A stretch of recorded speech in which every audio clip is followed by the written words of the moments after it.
Hey, Kent, Jason Dumas, Crown Force Sports. Um, During your first stint as a Warrior, even though you had a limited role, you were a fan favorite. Dub Nation and the fan base really took to you and your personality. Uh, Having gone through your career and it kind of comes back full circle, and now you'll have a much more prominent role than the first go around. You know, how much does it mean to you to be back here, be with some familiar faces on the court, off the court, and be with playing for a fan base that really took to you the first time around, even though they probably won't be at Chase this year, but they'll still, are really fond of you. Yeah, I mean, first of all, just I'm really grateful to be back. Really excited to be back. Uh, Going into my ninth season, and when I left here, um, I didn't really foresee the kind of things that would been happening between now and then. A husband, a father or two, been a pretty established player, and a lot of the things that I learned here in my first year and a half kind of helped me throughout. I took the locker room stuff, the team chemistry in the locker room, the camaraderie off the court, and I kind of carried that with me wherever I went. So Golden State has always been a part of my DNA as a basketball player, and even when I left, to see the kind of success that they had, I always felt like I was a part of. Even watching them play on TV or during the playoffs, I was silently rooting for them. But it's great to be back and see all the familiar faces and like you say, back with Steph and Clay and Draymond and Raymond. Obviously, Ralph's still hanging around. So and the fan base, I forgot how great it is out here. The people and the, the quality of life and all those kind of things. My wife was really excited when I decided to come back. So yeah, I'm like I said, I'm just grateful and really appreciative to be back. Hey Kent, this is Wes Goldberg with the Bay Area News Group. What could you tell fans about how much your game has changed, or maybe what's the thing that changed the most in your game since you last played for Golden State? Oh, I think I've learned a lot just as far as the NBA game. Playing in Atlanta, my first year in Atlanta, where I played with Mike D'Antoni down in LA when I left, and kind of a free flowing offense, and really allowed me to use my creativity. Then I took that to play for Mike Budenholzer in Atlanta, where we won 60 games my first year. So I really, started to understood what it took to win games and be a team at the top of the league, and how to share the ball, how to move the ball. We're second in the league in assists behind Golden State for a long time there in Atlanta. So I just think it's my ninth season, and I'm starting to learn the game a little bit better. And defensively is where I think I've really taken a big leap coming into the NBA. When I was off the ball, I struggled a little bit, but I've gotten a lot better. Just learning defensive principles, really diving into whatever team I'm on. I'm just really trying to dive into the offensive playbook and the defensive playbook with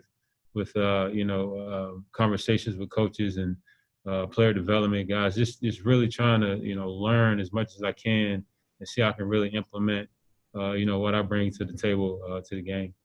And my jump shots changed a ton. Broke that down in Atlanta, so shooting it. Kent, this is Connor Letourneau, San Francisco Chronicle. Reflecting on the beginning of your career, what kind of went into you getting with Golden State the first time, and what did that opportunity mean to you at the time? And then also reflecting on your year and a half with Golden State, what really sticks out to you?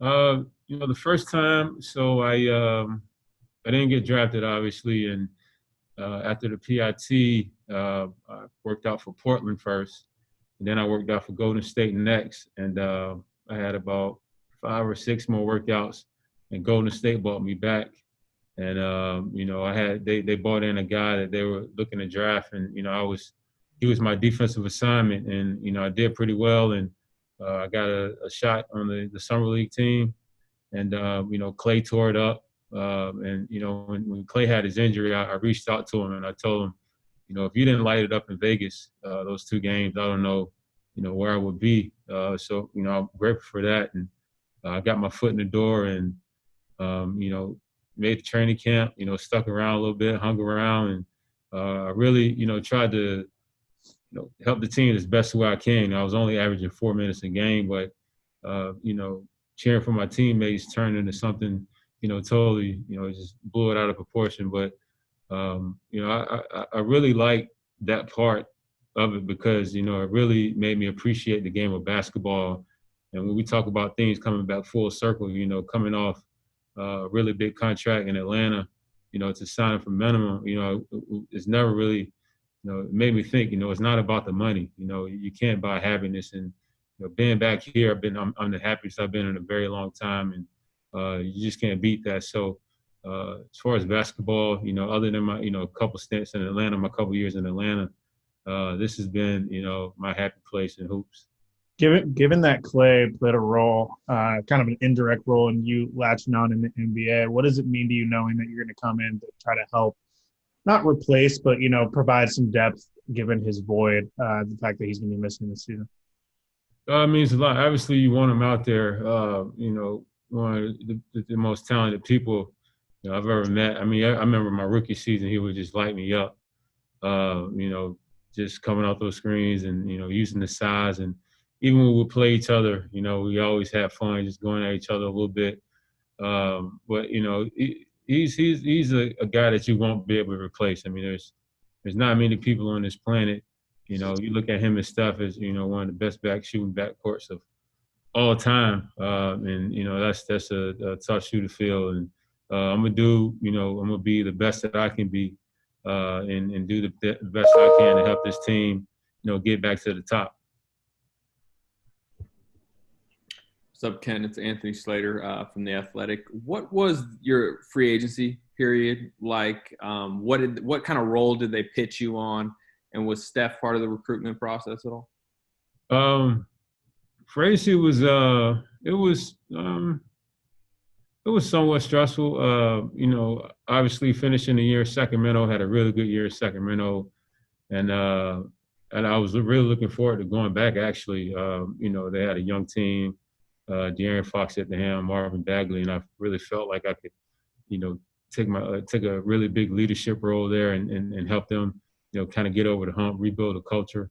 And, things didn't work out. They decided to go in a different route.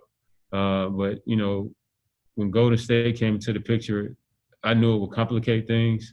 So I had Golden State, Milwaukee, Brooklyn, the Clippers, and the Lakers all reach out kind of like right at the same time. And it's like, whoa, I mean, and the money wasn't any big differences anywhere.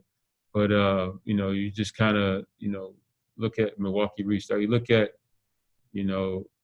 what makes sense. You look at, quality of life. Because like I say, now I'm in my 9th season. The decisions I make, it's just not about me anymore. I have a family now. I have, 2 great kids and, I got an amazing wife. So you got to think about everything. And, just coming back here was, anytime I would think about it, I would sleep on it. I would daydream about it. And, I'm a big person on energies. And, when I think about something, I pay attention to how my body feels. And anytime I mention Golden State, I kind of get this like warm feeling inside. So, and I chose to follow that. And, and since I've been here, like I say, like I've been the happiest. I've been working extremely hard. Kind of, when I got into the league, the work ethic that I had, the work that I had to do to stick around, I built a lot of those habits here. So now that I'm back, it's all starting to come back to me. And I'm getting this like youthful exuberance again. It feels good. Hi, Ken. Charlie Ramirez, NBC Bay Area and Telemundo. Welcome back. Yeah. Coach Kerr said yesterday that the team's still trying to find that identity. What do you think the team's identity should be, and how do you fit that?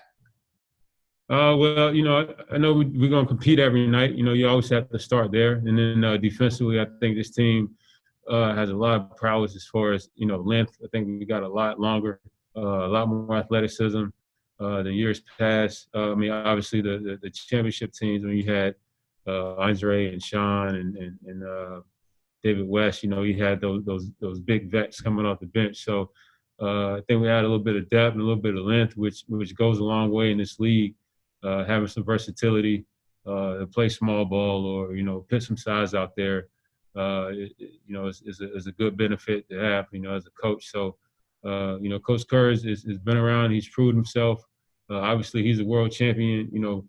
In the head coaching seat and on the floor. So I'm really looking forward to watching how he goes about things and hearing his approach to the game and how he chooses to lead his troops. So I really think we have a chance. And having Andrew Wiggins, he's been here now for half a season to get his feet wet. And I'm a guy that I really empower my teammates. And we're going to start there.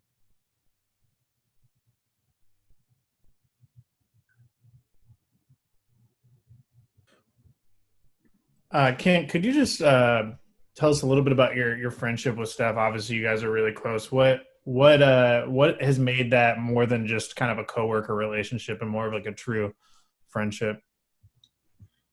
I mean, it's just from the time I walked in the doors at Golden State, and you fast forward, all these years, to see where he's taken. Not only himself, but, everyone around him is just, it's remarkable. He's uplifted an entire franchise. He's uplifted an entire shoe company. Curry brand just dropped yesterday. And, and the guys he works extremely hard. And, as much as I could, I just tried to, pick his brain, because, he was a father before me. So, and how he approached the game and how he was able to compete at a high level and also, be such an amazing husband and father. We just, kind of, we have more stuff to talk about. We love golf, we play golf together. And, I'm always rooting for him. I've been, one of his biggest advocates, even when I wasn't here, I watch his body language and I shoot him a little note. We always just kind of kept in touch, and obviously Under Armour being a big component of that. It's just, it's just something you can't really explain. We just have a certain energy with each other, and he's like a big brother of sorts as far as especially when it comes to the basketball and professional athlete side of it. Just leading by example and being fearless and he really sets the tone for how things should be done. Being selfless, as a human being, because he as a superstar you could make it all about you, but he's never been about himself, and I always appreciate that about him, because I like to live my life that way too, with a huge amount of humility, and if you want a guy that to be in front of your franchise, that's the one. If you want to have a teammate that you play for, that's the guy. You've heard Andre Iguodala say it before. We play for Steph all day long. Because he's going to give it for you. And as a person, I just have a huge amount of respect for him. Battling through all the hate and still getting the job done. 2-time MVP, 3-time champ. So many accolades. I can go on all day, but that's my guy. I love him to death, and I've been kicking his butt in some shooting games.